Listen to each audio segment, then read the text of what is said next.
Hello investors, welcome to my channel. So this video is on Bondada engineering and I'll be sharing my notes, business analysis in brief. Before we begin, disclaimer first that I'm not a SEBI registered advisor and nothing I share is a buy, sell recommendation. So first of all, business, what the company is actually doing. Basically, company provides EPC engineering, procurement and construction services and O&M, operation and maintenance, to the companies that are in telecom and solar energy industry. Understanding the business is a must because we need to understand the business to keep a track of it and to have that conviction to invest in it. Okay, the business segments of the company are, there are basically three segments. First one is EPC services. This is the most important as it is having 64% revenue share of the company, and there are three sub-segments also: telecom power EPC, which has 10.25%, telecom OFC EPC, solar EPC. Solar EPC is also very important because its revenue share has increased from 16% to 49% in 2023.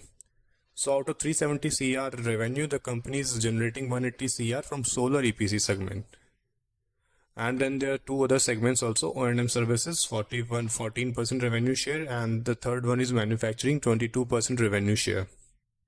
In this manufacturing subsegment, there are two subsegments also: AC blocks and UPVC products. These are green construction materials, and these are constructed and these are manufactured in two subsidiaries, basically SITPL and the other one is BAPL.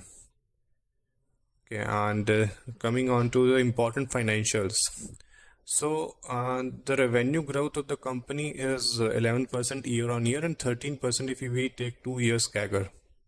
Profit after tax growth is 70% year on year and 40% 2-year CAGR. For the detailed financial, please check the prospectus given on their website and screener also for quick look. Basically, financials we need to look because the investors market always focus on revenue and profit after tax growth, and I have seen that most of the times share prices move at a rate which is the average of revenue and PAT growth CAGR. In the short term, PAT has more effect on the share price, whereas in the long term, revenue has more. So average of these two I'm saying. Okay, and this is the graph you can see. Okay, coming on to the promoters. So the guy we see in slide is the main guy. That's Raghavendra Rao Bondada. He's MD, having 62.83% shareholding before the IPO. Now post dilution it is 46.3%, and he's an engineer, done BTech in civil from Nagarjuna University, Andhra Pradesh. He has 25-year experience in telecom and power industry, so vast experience we can say. Second is Nilima Bondada. She's wife of Raghavendra. She's also holding 8.3%, so we can say more than 50% share Raghavendra Rao Bondada, his wife, is having. And third one is Satyanarayan Bharatam. He has 8.8% now. He's a CFO and CA by qualification. So the total promoter shareholding before issue was 86%. Now it's 63.3%. Quality of work. Okay, I tried to gauge that by looking at two things basically. First is awards and second is customers. Awards 2021, the company has ET Excellence Award for Excellence in Telecom Infrastructure and Service Provider. So in 2023, the company got Company of the Year 2022 by Global India Business Forum. And customers, major customers include reputed companies like Reliance Jio, Tata Communication, Transformation Services, Indus Tower Limited, KPI Global Infrastructure, Bharti Airtel, etc. And the company's track record of repeat business also. So we can say the quality of work is pretty good. And now coming on to the IPO details. If promoter is selling stake, why should we buy it? This is the question that we need to answer. In this case, Bondada has no offer for sale and there is a complete fresh issue IPO. And this 56.96 lakh shares were being issued at 75 rupees. And this makes a total of 42.72 crore the company will get to meet long-term working capital requirements for execution of BSNL order. So everything has a fair price. If you are overpaying now, you will definitely regret later. So nothing comes at BAP valuation that we call BAP valuation. Okay, so IPO valuations are profit after tax 18.25 CR. So it's a bit technical or not. Pre-issue EPS 11.47 and diluted 8.44. Price was 75 and IPO valuation the PE was 6.5. So mouth-watering valuations were there. So definitely listed almost double at 142.5 at 17 PE. Now the current PE as on 20th September was 20. Future profit estimates. Past is past, it's the future that counts. That's where multi-bagger returns are made.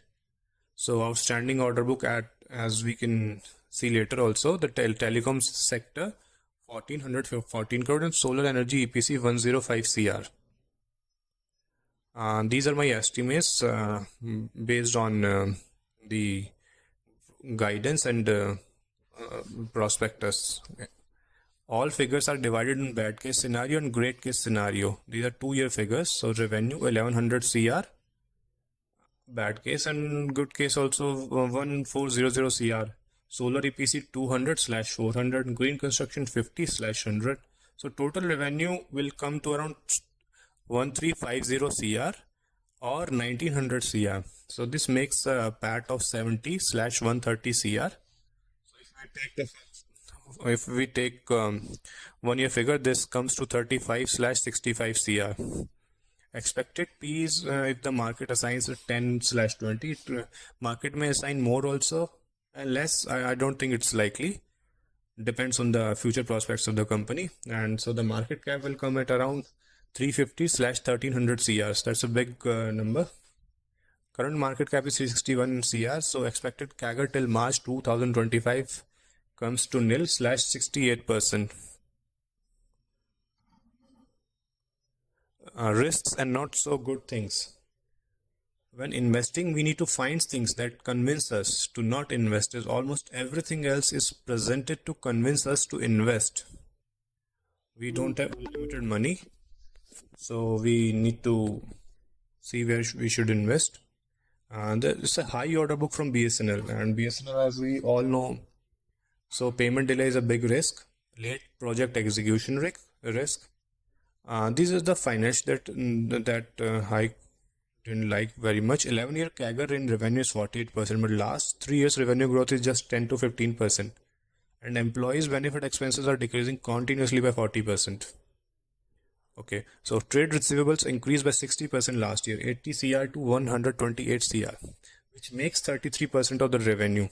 It may be due to the customer, they have BSNL, so payment delay is also there, or EPC, or sometimes what company does, they present better profit during the IPO listing year. So that can also be the case in this company.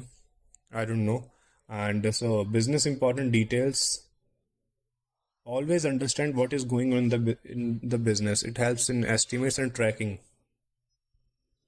The company was awarded in Q3 financial 23 biggest ever order value of 1156 crores for BSNL for construction of 1,238 ground-based towers along with their maintenance also.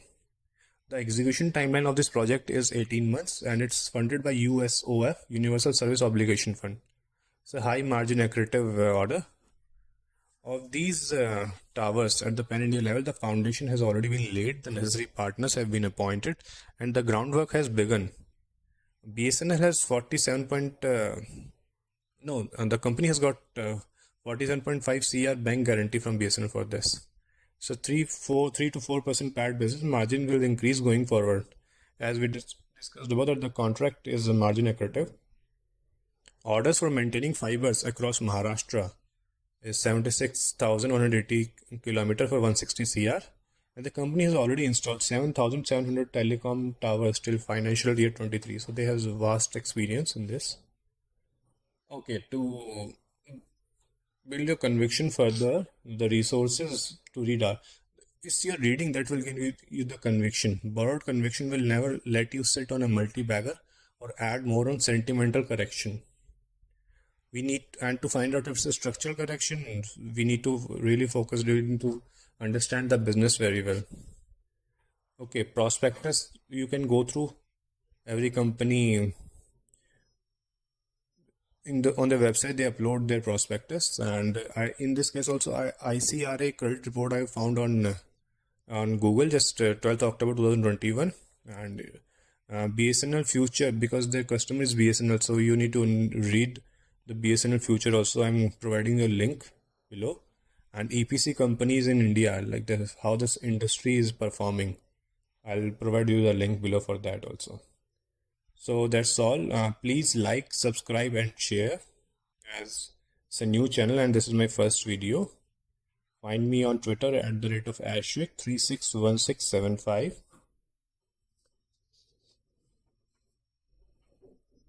This is my first video, and there can be a few mistakes or things that I will improve upon. Do comment your feedback. Bye for now. Keep learning, keep growing.